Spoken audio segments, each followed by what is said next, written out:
ಪ್ರಿಯ ವೀಕ್ಷಕರೇ ನಮಸ್ಕಾರ. ನಾನು ವೀರೇಶ್ ಗಡ್ಡಿಮಾಳ್. ಎಸ್ ನ್ಯೂಸ್ಗೆ ಸ್ವಾಗತ. ಇಂದಿನ ಮುಖ್ಯಾಂಶಗಳು. ಸರ್ಕಾರದ ಯೋಜನೆಗಳನ್ನು ಜನರಿಗೆ ಕೊಡಿ, ಅಧಿಕಾರಿಗಳೇ ಡಾಕ್ಟರ್ ನಾಗಲಕ್ಷ್ಮಿ ಚೌಧರಿ ತರಾಟೆ. ಸಾರ್ವಜನಿಕ ಆಸ್ಪತ್ರೆಯಲ್ಲಿ ಸ್ವಾಸ್ಥ್ಯ ನಾರಿ ಸಶಕ್ತ ಪರಿವಾರ ಅಭಿಯಾನ ಡಾಕ್ಟರ್ ಅಯ್ಯನಗೌಡ. ಕಲ್ಯಾಣ ಕ್ರಾಂತಿ ಬಸವಣ್ಣನ ನೆಲಕ್ಕೆ ಕಳಂಕ ತಂದ ಯತ್ನಾಳ್ ಕ್ಷಮೆಗೆ RCF ಆಗ್ರಹ. ಸರ್ಕಾರಕ್ಕೆ ನಾಗಮೋಹನ್ ದಾಸ್ ವರದಿ ನುಂಗಲಾರದ ತುತ್ತಾಗಿದೆ ಭಾಗ್ಯಲಕ್ಷ್ಮಿ ಮುಖೇಶ್.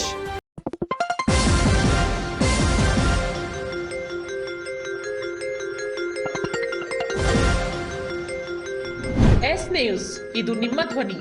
ವಾರ್ತೆಗಳ ವಿವರ. ಸಿಂಧನೂರಿನಲ್ಲಿ ನನಗೆ ಅಭಿಮಾನ, ಗೌರವ, ಪ್ರೀತಿ, ವಿಶ್ವಾಸ ತೋರಿಸಿ ಅದ್ಧೂರಿಯಾಗಿ ಸ್ವಾಗತಿಸಿ ಹೂವಿನ ಮಳೆಯನ್ನೇ ಸುರಿಸಿ ಭಾರಿ ಗಾತ್ರದ ಹೂವಿನ ಹಾರ ಹಾಕಿ ಇಷ್ಟು ಜನ ಬರಮಾಡಿಕೊಂಡಿರಲ್ಲ, ನಿಮ್ಮೆಲ್ಲರಿಗೂ ನಾನು ಚಿರಋಣಿಯಾಗಿದ್ದೇನೆ. ನನಗೆ ಅಂಬೇಡ್ಕರ್ ಸ್ಫೂರ್ತಿ, ನನಗೆ ಅಂಬೇಡ್ಕರ್ ಅಪ್ಪ. ಅವರು ಶಿಕ್ಷಣ ಕಲಿಸಿದ್ದರಿಂದ ಇಂದು ಮಹಿಳಾ ಆಯೋಗದ ಅಧ್ಯಕ್ಷಳಾಗಿ ನಿಮ್ಮ ಮುಂದೆ ಬಂದಿದ್ದೇನೆ ಎಂದು ಕರ್ನಾಟಕ ರಾಜ್ಯ ಮಹಿಳಾ ಆಯೋಗದ ಅಧ್ಯಕ್ಷರಾದ ಡಾಕ್ಟರ್ ನಾಗಲಕ್ಷ್ಮಿ ಚೌಧರಿ ಹೇಳಿದರು. ಕರ್ನಾಟಕ ರಾಜ್ಯ ಮಹಿಳಾ ಆಯೋಗ ಬೆಂಗಳೂರು, ಮಹಿಳಾ ಮತ್ತು ಮಕ್ಕಳ ಅಭಿವೃದ್ಧಿ ಇಲಾಖೆ ರಾಯಚೂರು, ತಾಲೂಕು ಆಡಳಿತ, ತಾಲೂಕು ಪಂಚಾಯಿತಿ, ತಾಲೂಕು ಪೊಲೀಸ್ ಇಲಾಖೆ ಹಾಗೂ ಶಿಶು ಅಭಿವೃದ್ಧಿ ಯೋಜನೆ ಸಿಂಧನೂರು ಮತ್ತು ತುರ್ವಿಹಾಳ್ ಹಾಗೂ ಸಿಂಧನೂರು ತಾಲೂಕು ಇಂದಿರಾ ಗಾಂಧಿ ಸ್ತ್ರೀ ಶಕ್ತಿ ಒಕ್ಕೂಟದ ಸಂಯುಕ್ತ ಆಶ್ರಯದಲ್ಲಿ ಸಿಂಧೋಳ ಸಮುದಾಯದ ಅಲೆಮಾರಿ ಮಹಿಳೆಯರು ಮತ್ತು ಮಾಜಿ ದೇವದಾಸಿ ಮಹಿಳೆಯರೊಂದಿಗೆ ಸಂವಾದ ಕಾರ್ಯಕ್ರಮದಲ್ಲಿ ಭಾಗವಹಿಸಿ ಸಸಿಗೆ ನೀರು ಹಾಕುವ ಮೂಲಕ ಉದ್ಘಾಟಿಸಿ ಮಾತನಾಡಿದರು. ಎತ್ತಣ ಮಾಮರ ಎತ್ತಣ ಕೋಗಿಲೆ ಎನ್ನುವ ಹಾಗೆ ನಾನು ಬೆಂಗಳೂರಿನವಳು, ಕಲಬುರಗಿಯ ಸೊಸೆ. ಆದರೆ ರಾಯಚೂರು ಸಿಂಧನೂರು ಏನು ಸಂಬಂಧ? ಆದರೆ ನೀವು ಕೊಡುವ ಪ್ರೀತಿ, ತಾಯಿ ಪ್ರೀತಿ, ಮಗಳ ಪ್ರೀತಿ, ಸಹೋದರಿಯರ ಪ್ರೀತಿ, ಅಣ್ಣ ತಮ್ಮಂದಿರ ಪ್ರೀತಿ, ಇದಕ್ಕೆ ಬೆಲೆ ಕಟ್ಟಲು ಸಾಧ್ಯವೇ? ಈ ಪ್ರೀತಿಯ ಋಣವನ್ನು ತೀರಿಸುವ ಭಾರ ನನ್ನ ಮೇಲಿದೆ. ದೇವರು ನನಗೆ ಶಕ್ತಿ ಕೊಡಬೇಕು. ಇವರೆಲ್ಲರ ಋಣವನ್ನು ತೀರಿಸಲಿಕ್ಕೆ ನೀವು ಕೊಟ್ಟ ಪ್ರೀತಿಗೆ ನಾನು ಬಂದು ಸುಮ್ಮನೆ ಹೋದರೆ ಅದಕ್ಕೇನು ಅರ್ಥ ಇರಲ್ಲ. ಹೀಗಾಗಿ ನೀವು ತೋರಿಸಿದ ಪ್ರೀತಿ ನನ್ನ ಹೃದಯದಲ್ಲಿ ಯಾವತ್ತೂ ಸದಾ ಇರುತ್ತದೆ. ಗಂಡು ಇಲ್ಲದೆ ಮಹಿಳೆ ಇಲ್ಲ. ಮಹಿಳೆಯರಿಗೆ ಪುರುಷರು ಬೆನ್ನೆಲುಬಾಗಿ ನಿಂತಾಗ ಮಾತ್ರ ನನ್ನಂತೆ ಸಮಾಜದಲ್ಲಿ ಮುಂದೆ ಬರಲು ಸಾಧ್ಯ. ನನ್ನ ಅಪ್ಪ ನನಗೆ ವಿದ್ಯೆ ಕಲಿಸಿ ಸ್ವತಂತ್ರವಾಗಿ ಬಿಟ್ಟ ಕಾರಣ ಇಂದು ನಾನು ಮಹಿಳಾ ಆಯೋಗದ ಅಧ್ಯಕ್ಷರಾಗಿ ಬಡವರ, ನೊಂದವರ ಸೇವೆ ಮಾಡಲು ಅವಕಾಶ ಸಿಕ್ಕಿದೆ. ನನ್ನ ಸ್ಥಾನದಲ್ಲಿ ಮುಂದಿನ ದಿನಗಳಲ್ಲಿ ಅಲೆಮಾರಿ ಸಮುದಾಯದ ಮಹಿಳೆ ಕೂಡಬೇಕು ಎನ್ನುವುದು ನನ್ನ ಆಸೆ ಎಂದರು. ಇಡೀ ಕುಟುಂಬವನ್ನು ನಿರ್ವಹಣೆ ಮಾಡಿ ಒಂದು ನಂದ ಗೋಪುಲ ನಿರ್ಮಾಣ ಮಾಡುವ ಮಹಿಳೆ ನಾಯಕಿ ಇದ್ದಂತೆ.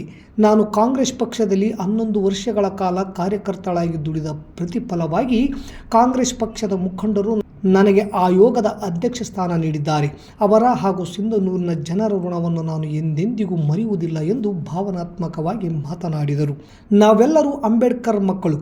ಕುಡಿಯಬಾರದು, ಬೀಡಿ ಸಿಗರೇಟ್ ಸೇದಬಾರದು, ನಶಾ ಪದಾರ್ಥಗಳನ್ನು ತೆಗೆದುಕೊಳ್ಳಬಾರದು. ಅಂಬೇಡ್ಕರ್ ನಡೆದು ಬಂದ ಹಾದಿಯಲ್ಲಿ ನಡೆಯುವುದೇ ನಿಜವಾದ ಅಂಬೇಡ್ಕರ್ ಮಕ್ಕಳು. ಅವರ ಫೋಟೋ ಇಟ್ಟು DJ ಸಾಂಗ್ ಹಾಕಿ ಕುಣಿಯುವುದಲ್ಲ.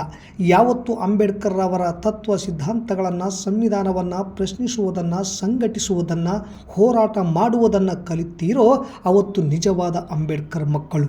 ಪಕ್ಕದ ನೇಪಾಳದಲ್ಲಿ ಯುವಕ ಯುವತಿಯರು ಇಡೀ ದೇಶದಲ್ಲಿರುವ ಮಂತ್ರಿಗಳನ್ನು ಕಲ್ಲು ಎಸೆದು ಹೊರಗೆ ದಬ್ಬಿದ್ದಾರೆ. ಅಷ್ಟು ಶಕ್ತಿ ಯುವಕರಲ್ಲಿದೆ. ನಮ್ಮ ಹಕ್ಕುಗಳನ್ನು ಪಡೆದುಕೊಳ್ಳಲಿಕ್ಕೆ ಉಪಯೋಗ ಮಾಡಿಕೊಳ್ಳಬೇಕು ಎಂದು ಸಂವಾದದಲ್ಲಿ ಭಾಗವಹಿಸಿದ ವಿದ್ಯಾರ್ಥಿಗಳಿಗೆ ಸಿಂಧೋಳ್ ಮತ್ತು ಅಲೆಮಾರಿ ಜನಾಂಗದವರಿಗೆ ಕಿವಿಮಾತು ಹೇಳಿದರು. ಮಕ್ಕಳು ಸಾಕಲು ತೊಂದರೆ, ಜಾಗದ ಸಮಸ್ಯೆ, ಮನೆಗಳ ಸಮಸ್ಯೆ, ಅಂಗನವಾಡಿ ನೌಕರಿ, ಆಸ್ಪತ್ರೆಗೆ ತೋರಿಸಲು ಹಣ, ಮಕ್ಕಳ ವಿದ್ಯಾಭ್ಯಾಸ, ಗಂಡ ಓಡಿ ಹೋಗಿದ್ದಾನೆ, ವಿಧವಾ ವೇತನ, ಕುಡಿಯುವ ನೀರು, ರಸ್ತೆಗಳ ಸಮಸ್ಯೆ, ಕುಗ್ರಾಮಗಳಿಗೆ ಬಸ್ ಸಂಪರ್ಕ ಸೇವೆ ಸೇರಿದಂತೆ ಇನ್ನಿತರೆ ಸಮಸ್ಯೆಗಳ ಬಗ್ಗೆ ಸಿಂಧೋಳ್, ಅಲೆಮಾರಿ ಮತ್ತು ಹಿಂದುಳಿದ ಮಹಿಳೆಯರು ಆಯೋಗದ ಅಧ್ಯಕ್ಷರ ಮುಂದೆ ಹೇಳಿ ಕಣ್ಣೀರಿಟ್ಟರು. ಸ್ಥಳದಲ್ಲಿದ್ದ ಅಧಿಕಾರಿಗಳಿಗೆ ಸಮಸ್ಯೆಗೆ ಸ್ಪಂದಿಸಿ ಪರಿಹಾರ ನೀಡುವಂತೆ ಖಡಕ್ ಆಗಿಯೇ ಸೂಚನೆ ನೀಡಿದರು. ಈ ವೇಳೆ ಪಕ್ಷದ ಮಹಿಳಾ ಮುಖಂಡರಾದ ಶ್ರೀದೇವಿ ರಾಜಶೇಖರ್ ನಾಯಕ್ ಹರ್ಕೆರ, ಡಾಕ್ಟರ್ ನಾಗವೇಣಿ ಪಾಟೀಲ್, ಶ್ರೀದೇವಿ ಶ್ರೀನಿವಾಸ್, ದ್ರಾಕ್ಷಾಯಣಿ ಮಾಲಿ ಪಾಟೀಲ್, ಸಹನಾ, ರೇಷ್ಮಾ, ಈರಮ್ಮ, ತಹಸೀಲ್ದಾರ್ ಅರುಣ್ಕುಮಾರ್ ದೇಸಾಯಿ, EO ಚಂದ್ರಶೇಖರ್, ತಾಲೂಕು ವೈದ್ಯಾಧಿಕಾರಿ ಡಾಕ್ಟರ್ ಅಯ್ಯನಗೌಡ, ನಗರಸಭೆ ಪೌರಾಯುಕ್ತ ಪಾಂಡುರಂಗ ಇಟಗಿ, CDPO ಲಿಂಗನಗೌಡ, ಅಶೋಕ್ ಸೇರಿದಂತೆ ಇನ್ನಿತರೆ ಇಲಾಖೆಯ ಅಧಿಕಾರಿಗಳು ವೇದಿಕೆ ಮೇಲಿದ್ದರು. ಅಂಬೇಡ್ಕರ್ ಮಕ್ಕಳು ಕುಡಿಬಾರದು.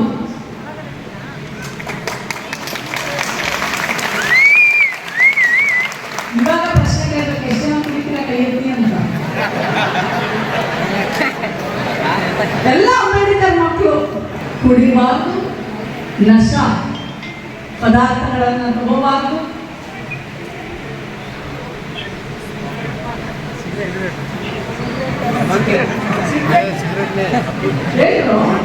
ಮಾಡಬಾರ್ದು.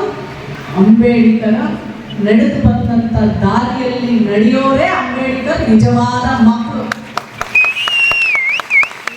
ಅಂಬೇಡ್ಕರ್ ಜಯಂತಿ ಅವತ್ತು ಮ್ಯೂಸಿಕ್ ಹಾಕೊಂಡು ಡಿಜೆ ಹಾಕೊಂಡು ನಾವು ಕುಡ್ಕೊಂಡು ಹೋಗ್ಬಿಟ್ರೆ ಅಂಬೇಡ್ಕರ್ ಮಕ್ಕಳು ಆಗೋದು ತಮ್ಮ. ನೀವು ಅಂಬೇಡ್ಕರ್ ಮಕ್ಕಳು ಯಾವಾಗ ಆಗ್ತೀರಾ ಗೊತ್ತಾ? ಅಂಬೇಡ್ಕರ್ ವಿಚಾರಗಳನ್ನ ತಿಳ್ಕೊಂಡು, ಅಂಬೇಡ್ಕರ್ ಸಂವಿಧಾನವನ್ನ ತಿಳ್ಕೊಂಡು ನೀವು ಯಾವತ್ತು ಪ್ರಶ್ನೆ ಮಾಡ್ತೀರಾ, ಯಾವತ್ತು ಈ ವ್ಯವಸ್ಥೆಯ ವಿರುದ್ಧ ನೀವು ಹೋರಾಟ ಮಾಡ್ತೀರಾ, ಅವತ್ತು ನೀವು ನಿಜವಾದ ಅಂಬೇಡ್ಕರ್ ಮಕ್ಕಳಾಗಕ್ಕೆ ಸಾಧ್ಯ. ಏನಾಗುತ್ತೆ ಈಗಲೇ ಆಗಲಿ, ಬಟ್ ಮಕ್ಕಳು ಸಾಯೋದಿಲ್ಲಲ್ಲ, ಮಕ್ಕಳು ಸಾಯೋದಿಲ್ಲಲ್ಲ.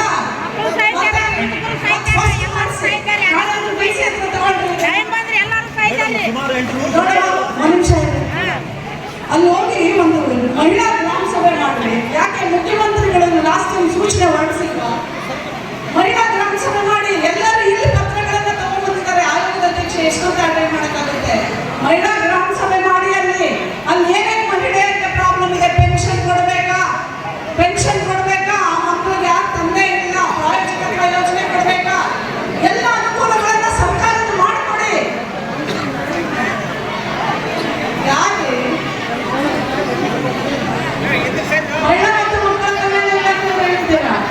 ಯಾಕೆ ಗ್ರಾಮ ಸಭೆ ಎಲ್ಲ ಅಧಿಕಾರಿಗಳನ್ನ ಕರ್ಕೊಂಡೋಗಿ ಎಲ್ಲ ಕಾನೂನುಗಳಲ್ಲಿ ಕ್ಯಾಂಪ್ಗಳಲ್ಲಿ ಮಾಡಿಬಿಟ್ಟು ನನಗೆ ಅಪ್ಡೇಟ್ ಮಾಡಿ. ನೋಡಿ, ಎಲ್ಲರೂ ಕಂಪ್ಲೇಂಟ್ ಇಟ್ಕೊಂಡ್ ಬಂದಿದ್ದೀರಾ. ಎಲ್ಲರಿಗೂ ನಾನೊಬ್ಬರೇ ಅಟೆಂಡ್ ಮಾಡಕ್ ಆಗೋದಿಲ್ಲ. ಆದ್ರೆ ಏನು ಇವತ್ತು ಸಮಸ್ಯೆ ಇದೆ ಅದನ್ನ ನಾನು ನಾಳೆ ಡಿಸಿ ಅವ್ರಿಗೆ ಹೇಳ್ತೇನೆ. ಕಾನೂನು ಪ್ರಕಾರ ಅವರು ಹೋರಾಟ ಮಾಡ್ತಾರೆ, ಸರ್ಕಾರ ಪರ ಇವರು ಹೋರಾಟ ಮಾಡ್ತಾರೆ.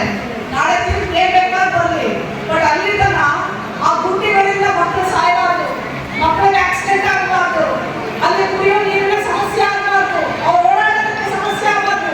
ಸರ್ಕಾರದ ಸಂಪೂರ್ಣ ಜವಾಬ್ದಾರಿ ಅದು. ನೀವು ಮಾಡಬೇಕಾಗುತ್ತೆ. ಕೆಲವು ಮಂದಿಗೆ ಆಸ್ಪತ್ರೆ ಅಂಚಲ್ಲ, ಕೆಲವು ಮಂದಿಗೆ ಮಾಡಬೇಕಾಗುತ್ತೆ. ಇಲ್ಲ ನೀವು ಮಾಡೋಕ್ಕಾಗಿಲ್ವಾ? ಅವ್ರನ್ನೆಲ್ಲರೂ ಒಂದು ಕಡೆಗೆ ನೀವು ಪುನರ್ ಇದು ಮಾಡಿಬಿಟ್ಟು ಮಾಡಬೇಕು. ನಿಮ್ಮ ಜವಾಬ್ದಾರಿ ನೀವು ಮಾಡಬೇಕು. ನೋಡಿ ಅದು ಹೇಗಿದೆ ರಸ್ತೆ, ಹೇಗೆ ಓಡಾಡ್ತಾರೆ ಮಕ್ಕಳು, ಯಾಕೆ ಓಡಾಡ್ತಾರೆ ತಾಯಿಯರು, ಬಸ್ರಿ ಮಾಡೋದಕ್ಕೆ ಏನಾಗ್ತಾರೆ, ಒಂದು ಆಂಬುಲೆನ್ಸ್ ಹೋಗೋದಕ್ಕಾಗೋದಿಲ್ಲ, ಒಂದು ಆಟೋ ಹೋಗ್ಲಿಕ್ಕೆ ಆಗೋದಿಲ್ಲ. ಹೌದಿಲ್ಲ? ಏನಿಲ್ರಲ್ಲಿ ಯಾರು ಬಿಟ್ಟು ಸತ್ರ ನಿಮ್ಮ ಎಲ್ಲ ಕ್ಯಾಂಪ್ಗಳಲ್ಲೂ ಮಹಿಳಾ ಗ್ರಾಮ ಸಭೆಗಳನ್ನ ಅಥವಾ ಮಹಿಳಾ ಸಭೆಗಳನ್ನ ಮಾಡಿಸ್ಬಿಟ್ಟು ನನಗೆ ರಿಪೋರ್ಟ್ ಕೊಡ್ಲಿಕ್ಕೆ ಹೇಳ್ತೀನಿ. ನಿಮ್ಮ ಎಲ್ಲೆಲ್ಲ ಕ್ಯಾಂಪ್ಗೆ ಅಲ್ಲಿಗೆ ಎಲ್ಲ ಸರ್ಕಾರದ ಅಧಿಕಾರಿಗಳು ಬಂದು ನಿಮ್ಮ ಸಮಸ್ಯೆಗಳನ್ನ ಆಲಿಸಿ ನಿಮಗೆ ಸ್ಪಂದಿಸ್ತಾರೆ. ಓಕೆನಾ? ಸೆಪ್ಟೆಂಬರ್ 18ರಿಂದ ಅಕ್ಟೋಬರ್ 2ರ ತನಕ ಸ್ವಾಸ್ಥ್ಯ ನಾರಿ ಸಶಕ್ತ ಪರಿವಾರ ಅಭಿಯಾನ ಹಮ್ಮಿಕೊಳ್ಳಲಾಗಿದೆ. ಇದರ ಸಂಪೂರ್ಣ ಸದುಪಯೋಗ ಪಡೆದುಕೊಳ್ಳುವಂತೆ THO ಡಾಕ್ಟರ್ ಅಹಿನ್ಗೌಡ ಸಾರ್ವಜನಿಕರಲ್ಲಿ ಮನವಿ ಮಾಡಿಕೊಂಡಿದ್ದಾರೆ. ಜಿಲ್ಲಾಡಳಿತ, ಜಿಲ್ಲಾ ಪಂಚಾಯಿತಿ, ಜಿಲ್ಲಾ ಆರೋಗ್ಯ ಮತ್ತು ಕುಟುಂಬ ಕಲ್ಯಾಣ ಇಲಾಖೆ, ತಾಲೂಕು ಆರೋಗ್ಯ ಅಧಿಕಾರಿಗಳ ಕಾರ್ಯಾಲಯದಿಂದ ನಗರದ ತಾಲೂಕು ಸಾರ್ವಜನಿಕ ಆಸ್ಪತ್ರೆಯಲ್ಲಿ ಹಮ್ಮಿಕೊಂಡಿದ್ದ ಸ್ವಾಸ್ಥ್ಯ ನಾರಿ ಸಶಕ್ತ ಪರಿವಾರ ಅಭಿಯಾನ ಕಾರ್ಯಕ್ರಮವನ್ನು ಉದ್ಘಾಟಿಸಿ ಮಾತನಾಡಿದ ಅವರು, ಸೆಪ್ಟೆಂಬರ್ 18ರಿಂದ ಅಕ್ಟೋಬರ್ 2ರ ತನಕ ಅಭಿಯಾನವಿದ್ದು ಮಹಿಳೆಯರು ಸೌಲಭ್ಯ ಪಡೆದುಕೊಳ್ಳಬೇಕು. ತಾಲೂಕು ಸಾರ್ವಜನಿಕ ಆಸ್ಪತ್ರೆ ತಜ್ಞ ವೈದ್ಯರ ಸಮ್ಮುಖದಲ್ಲಿ ಸ್ವಾಸ್ಥ್ಯ ನಾರಿ ಸಶಕ್ತ ಪರಿವಾರ ಅಭಿಯಾನ ಕಾರ್ಯಕ್ರಮದ ನಿಮಿತ್ತ ತಜ್ಞ ವೈದ್ಯರ ತಂಡ ಮಹಿಳೆಯರ ಆರೋಗ್ಯ ತಪಾಸಣೆ ಮತ್ತು ಚಿಕಿತ್ಸಾ ಕಾರ್ಯಕ್ರಮ ನಡೆಯಲಿದೆ ಎಂದರು. ಮಹಿಳೆಯರು ಮತ್ತು ಹದಿಹರಿಯದ ಹೆಣ್ಣು ಮಕ್ಕಳು ಆರೋಗ್ಯ ಯೋಗಕ್ಷೇಮವನ್ನು ಪ್ರೋತ್ಸಾಹಿಸಲು ಬದ್ಧವಾಗಿದ್ದು ಮುಟ್ಟಿನ ನೈರ್ಮಲ್ಯ ಮತ್ತು ಪೋಷಣೆ ವಿಶೇಷ ಒತ್ತು ನೀಡುತ್ತದೆ. ಮಹಿಳೆಯರಿಗೆ ಜ್ಞಾನ ಅಭ್ಯಾಸಗಳೊಂದಿಗೆ ಸಫಲೀಕರಣಗೊಳಿಸಲು ರಾಜ್ಯದಾದ್ಯಂತ ಜಾಗೃತಿ ಮತ್ತು ನಡವಳಿಕೆ ಬದಲಾವಣೆ ಕಾರ್ಯಕ್ರಮಗಳನ್ನು ನಡೆಸಲಾಗುತ್ತದೆ ಎಂದರು. ಮಹಿಳೆಯರು ಮತ್ತು ಹದಿಹರಿಯದ ಹೆಣ್ಣು ಮಕ್ಕಳು ಈ ಅಭಿಯಾನದ ಸಂಪೂರ್ಣ ಸೌಲಭ್ಯವನ್ನು ಪಡೆಯಬೇಕೆಂದು ತಾಲೂಕು ಸಾರ್ವಜನಿಕ ಆಸ್ಪತ್ರೆ ಮುಖ್ಯ ವೈದ್ಯಾಧಿಕಾರಿ ಡಾಕ್ಟರ್ ಸುರೇಶ್ ಗೌಡ ಮಾತನಾಡಿದರು. ತಾಲೂಕಿನ ಸರ್ಕಾರಿ ಮತ್ತು ಪ್ರಾಥಮಿಕ ಆರೋಗ್ಯ ಕೇಂದ್ರಗಳಲ್ಲಿ, ಉಪ ಆರೋಗ್ಯ ಕೇಂದ್ರಗಳಲ್ಲಿ ಗ್ರಾಮೀಣ ಮಟ್ಟದ ಮಹಿಳೆಯರಿಗೂ ಈ ಸ್ವಾಸ್ಥ್ಯ ನಾರಿ ಸಶಕ್ತ ಪರಿವಾರ ಅಭಿಯಾನದ ಸಂಪೂರ್ಣ ಸೇವಾ ಸೌಲಭ್ಯಗಳು ಪಡೆದುಕೊಳ್ಳುವಂತೆ ಮನವಿ ಮಾಡಿಕೊಂಡರು. ಈ ವೇಳೆ doctor Hanumantha Reddy, doctor Manjunath, doctor Veeresh, doctor Manjunath Annigowda, taluk ಕ್ಷೇತ್ರ ಆರೋಗ್ಯ ಶಿಕ್ಷಣಾಧಿಕಾರಿ ಗೀತಾ ಹಿರೇಮಠ್, ಎಫ್ಎ ಹಣಗಿ, ಹಿರಿಯ ಆರೋಗ್ಯ ನಿರೀಕ್ಷಕ ಸಂಗನಗೌಡ ಪಾಟೀಲ್, ರಂಗನಾಥ ಗುಡಿ ಸೇರಿದಂತೆ ತಾಲೂಕು ಸಾರ್ವಜನಿಕ ಆಸ್ಪತ್ರೆ ಸಿಬ್ಬಂದಿಗಳು, ತಾಲೂಕು ಆರೋಗ್ಯ ಅಧಿಕಾರಿಗಳು, ಕಾರ್ಯಾಲಯದ ಸಿಬ್ಬಂದಿಗಳು ಮತ್ತು ಗರ್ಭಿಣಿ ಬಾಣಂತಿಯರು, ಸಾರ್ವಜನಿಕರು ಉಪಸ್ಥಿತರಿದ್ದರು. ಆರೋಗ್ಯವಂತ ಮಹಿಳೆ ಸಶಕ್ತ ಪರಿವಾರ ಅಭಿಯಾನದಡಿಯಲ್ಲಿ ಎಲ್ಲ ದಿನಗಳಲ್ಲಿ ಆರೋಗ್ಯ ಶಿಬಿರಗಳನ್ನು ಹಮ್ಮಿಕೊಂಡಿದ್ದೇವೆ. ಸೊ ಈ ಆರೋಗ್ಯ ಶಿಬಿರಗಳಲ್ಲಿ ಎಲ್ಲ ಜನರು ಸಕ್ರಿಯವಾಗಿ ಭಾಗವಹಿಸಿ ಲಾಭವನ್ನು ಪಡೆದುಕೊಳ್ಳಬೇಕಾಗಿ ಕೇಳ್ಕೊಳ್ತಾ ಇದ್ದೀನಿ. ಈ ಶಿಬಿರಗಳಲ್ಲಿ ಮುಖ್ಯವಾಗಿ ಎಲ್ಲ ತಜ್ಞ ವೈದ್ಯರು, ನಮ್ಮ ಪ್ರಾಥಮಿಕ ಆರೋಗ್ಯ ಕೇಂದ್ರದಲ್ಲಿ ಎಲ್ಲ ವೈದ್ಯರು ಮತ್ತು ಉಪಕೇಂದ್ರದಲ್ಲಿ ಎಲ್ಲ ಪ್ರಾಥಮಿಕ ಆರೋಗ್ಯ ಸುರಕ್ಷತಾ ಅಧಿಕಾರಿಗಳು, CHO ಅಧಿಕಾರಿಗಳು ಹಾಗೂ HIV ಅಧಿಕಾರಿಗಳು ಪಾಲ್ಗೊಂಡಿರ್ತಾರೆ. ಸೊ ಈ ಶಿಬಿರಗಳಲ್ಲಿ ಎಲ್ಲರೂ ಪಾಲ್ಗೊಂಡು ಲಾಭವನ್ನು ಪಡೆಯಬೇಕಾಗಿ ಎಲ್ಲ ಜನರಲ್ಲಿ ವಿನಂತಿ ಮಾಡಿಕೊಳ್ತಾರೆ. ದಸರಾದಲ್ಲಿ ಚಾಮುಂಡೇಶ್ವರಿಗೆ ಕೇವಲ ಸನಾತನ ಧರ್ಮದವರು ಹೂವು ಹಾಕಬೇಕು, ಸಾಮಾನ್ಯ ದಲಿತ ಮಹಿಳೆಗೆ ಸಹ ಹಾಕಲು ಅಧಿಕಾರ ಇಲ್ಲ ಎಂದೇಳಿದ ಬಸನಗೌಡ ಪಾಟೀಲ್ ಯತ್ನಾಳ್ ಅವರ ಜಾತಿವಾದಿ, ಸಂವಿಧಾನ ವಿರೋಧಿ, ಜನ ವಿರೋಧಿ ಮನಸ್ಥಿತಿಯನ್ನು ಕ್ರಾಂತಿಕಾರಿ ಸಾಂಸ್ಕೃತಿಕ ವೇದಿಕೆ RCF ತೀವ್ರವಾಗಿ ಖಂಡಿಸುತ್ತದೆ ಎಂದು ರಾಜ್ಯ ಮುಖಂಡ ಎಂ ಗಂಗಾಧರ್ ಹೇಳಿದರು. ಕೂಡಲೇ ಬಹಿರಂಗ ಕ್ಷಮೆ ಕೇಳಿ ಮನುಷ್ಯತ್ವ ಕಲಿಯಲು ಕೆಲವು ವರ್ಷ ವಿಶ್ರಾಂತಿ ಪಡೆಯಬೇಕೆಂದು RCF ರಾಜ್ಯ ಮುಖಂಡ ಹೋರಾಟಗಾರ ಕಾಮ್ರೇಡ್ ಎಂ ಗಂಗಾಧರ್ ಹಾಗೂ ಜನಪರ ಕವಿ, ಚಿಂತಕ ಪ್ರಶಾಂತ್ ದಾನಪ್ಪ ಮಸ್ಕಿ ಒತ್ತಾಯಿಸಿದರು. ಇಂತಹ ವಿಷಕಾರಿ ಜಾತಿವಾದಿ ಮನಸ್ಥಿತಿ ಇಟ್ಟುಕೊಂಡವರೆಲ್ಲ ಹಿಂದೂ, ನಾವೆಲ್ಲ ಒಂದು ಎಂದು ಭಾಷಣ, ನಾಟಕ ಮಾಡುತ್ತಾ ಜನರನ್ನು ಮೋಸ ಮಾಡುತ್ತಾ ರಾಜಕೀಯ ಮಾಡುತ್ತಿದ್ದಾರೆ. ಯತ್ನಾಳ್ ಅವರು ಆಗಾಗ ಬಸವಣ್ಣನವರ ಹೆಸರು ಹೇಳುವ ವಿಶಿಷ್ಟ ಜಾತಿವಾದಿ, ಸಮಾನತೆಯ ಸಂವಿಧಾನದಿಂದ ವಿಧಾನಸೌಧ, ಪಾರ್ಲಿಮೆಂಟ್ಗೆ ಹೋಗುವ ಇಂಥವರು ಗೆದ್ದ ಮೇಲೆ ಬಹಿರಂಗವಾಗಿ ಜಾತಿ ವಿಷ ಕಾರುತ್ತಾರೆ ಅಂದರೆ ಇನ್ನು ಸಾಮಾನ್ಯ ಜಾತಿವಾದಿಗಳು ಯಾವ ಹಂತಕ್ಕೆ ಇರಬೇಡ. ಇಂಥವರಿಂದ ಎಲ್ಲ ಬಡ ಕೂಲಿ ಕಾರ್ಮಿಕ ಸಮುದಾಯಗಳ ಸಾಮರಸ್ಯದ ಬದುಕಿನ ಮೇಲೆ ಪರಿಣಾಮ ಬೀರುತ್ತದೆ. ಇಂಥವರು ಬಸವಣ್ಣನವರ ಕಲ್ಯಾಣ ಕರ್ನಾಟಕಕ್ಕೆ ಅವರು ಕಂಡ ಆಶಯಕ್ಕೆ ಮಾರಕ. ತಕ್ಷಣವೇ ಇವರ ಮೇಲೆ ಸಂಬಂಧಿಸಿದ ಪಕ್ಷ, ಅವರ ಧಾರ್ಮಿಕ ಗುರುಗಳು, ಅವರ ಕ್ಷೇತ್ರದ ಸಮಾನತಾವಾದಿಗಳು, ಬಸವ ಅನುಯಾಯಿಗಳು ಬುದ್ಧಿ ಹೇಳಬೇಕು. ವಿಶ್ವಗುರು ಬಸವೇಶ್ವರರು ಲಿಂಗಧಾರಣೆ ಮಾಡಿದ ಸೂಳೆ ಸಂಕವ ಬಂದು ಚಾಮುಂಡೇಶ್ವರಿಗೆ ಮಾಲಾರ್ಪಣೆ ಮಾಡಿದರೆ ಯತ್ನಾಳ್ ವಿರೋಧಿಸುತ್ತಾರ. ಶರಣ ಎಂಡದ ಮಾರಯ್ಯ ಎಂಡ ಮಾರಿದ ರೊಕ್ಕದಲ್ಲಿ ಮೈಸೂರಿಗೆ ಬಂದು ತಾಯಿ ಚಾಮುಂಡೇಶ್ವರಿಗೆ ಸೀರೆ ತಂದು ಕೊಟ್ಟರೆ ತೊಟ್ಕೋಬೇಡ ಅಂತಾರ. ಮಾಂಸ ತಿನ್ನುವ ಎಲ್ಲ ತಳ ಸಮುದಾಯಗಳ ಹಿಂದುಳಿದ ವರ್ಗಗಳ ಶರಣರು ಬಂದು ಅಂಬಾರಿ ಹೋರ್ತೀವಿ ನಾವು ಅಂತ ನಿಂತರೆ ಬೇಡ ಅಂತ ಮೈಸೂರಿನಿಂದ ಬಡಿದು ಕಳಿಸ್ತೀರಾ? ಕನಿಷ್ಠ ಬಸವಣ್ಣನವರು ನಡೆದಾಡಿದ ಮಾನವತೆ ಬಿತ್ತಿದ ಮಣ್ಣಲ್ಲಿ ಹುಟ್ಟಿದ್ದಕ್ಕಾಗಿ ಆದರೂ ನೀವು ನಿಮ್ಮ ಮನಸ್ಸಲ್ಲಿರೋ ಜಾತಿ ಹೊಲಸನ್ನು ಸ್ವಚ್ಛ ಮಾಡಿಕೊಳ್ಳಿ. ಬರೀ ನಿಮ್ಮ ಎಲ್ಲ ಮಾತುಗಳಿಗೆ ಜನರು ಬೇರೆ ಬೇರೆ ಅನಿವಾರ್ಯತೆ ಕಾರಣಕ್ಕೆ ಸಿಳ್ಳೆ ಚಪ್ಪಾಳೆ ಹೊಡಿತಾರಂತ ನಿಮ್ಮ ಜಾತಿವಾದಿತನವನ್ನು ಅವರಿಗೂ ಕಲಿಸಿ ಅವರನ್ನು ಹಾಳು ಮಾಡಬೇಡಿ. ಹಿಂದೂಗಳಿಗೆ ವಿವೇಕಾನಂದರ ಮಾತುಗಳು, ಬುದ್ಧ, ಬಸವ, ಕನಕದಾಸ, ಪೆರಿಯಾರ್ ನಾಯಕ್, ಅಂಬೇಡ್ಕರ್, ನಾರಾಯಣ ಗುರು, ಕುದ್ಮಲ್ ರಂಗರಾವ್, ಬಿರ್ಸಾ ಮುಂಡಾರಂಥವರ ಮಾತುಗಳು ಫೈರ್ ಬ್ರ್ಯಾಂಡ್ ಆಗಿ ಉಳಿಬೇಕು ಹೊರತು ನಿಮ್ಮಂಥವರ ಮನೋವಿಕಾರತೆಯ ಮಾತುಗಳಲ್ಲ. ನಿಮ್ಮ ಮಾತುಗಳನ್ನು ಉಗ್ರವಾಗಿ RCF ಖಂಡಿಸುತ್ತದೆ. ಯತ್ನಾಳ್ ಕ್ಷಮೆ ಯಾಚಿಸಲೇಬೇಕೆಂದು ಆಗ್ರಹಿಸಿದರು. ಸರ್ಕಾರಕ್ಕೆ ನ್ಯಾಯಮೂರ್ತಿ ನಾಗಮೋಹನ್ ದಾಸ್ ವರದಿ ನುಂಗಲಾರದ ತುತ್ತಾಗಿದೆ.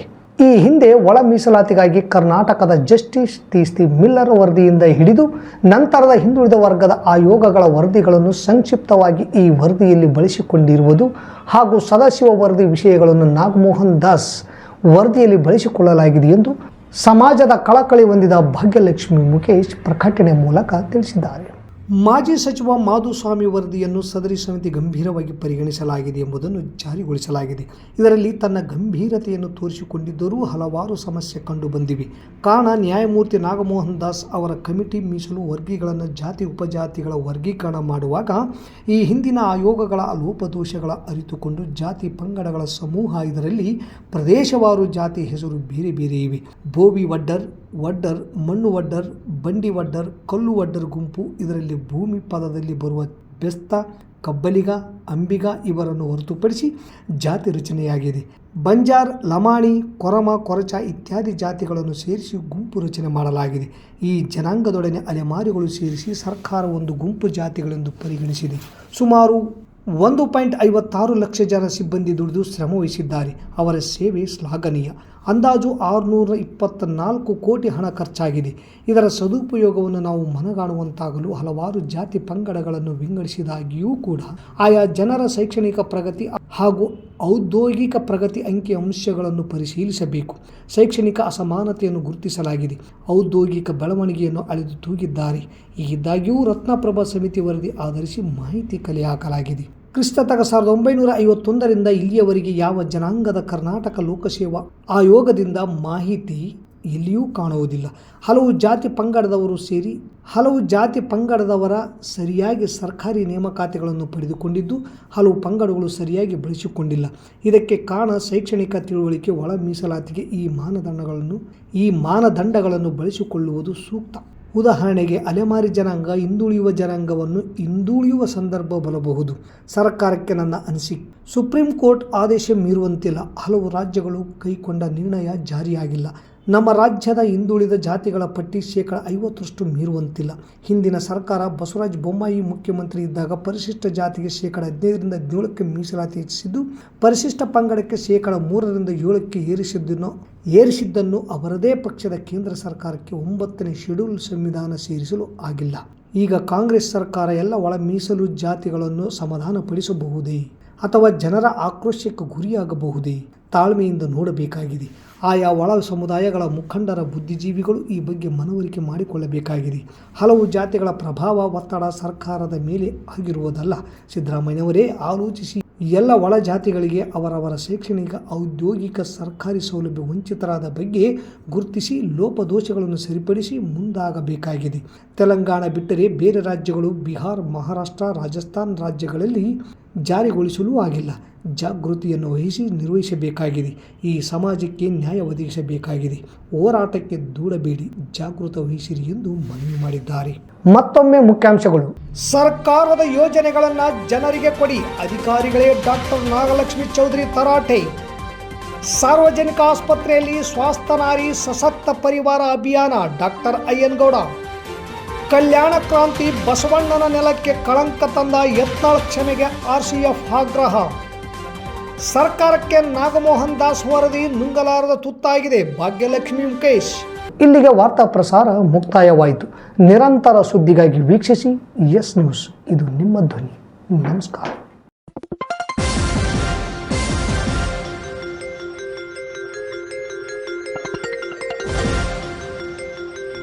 ಎಸ್ ನ್ಯೂಸ್, ಇದು ನಿಮ್ಮ ಧ್ವನಿ.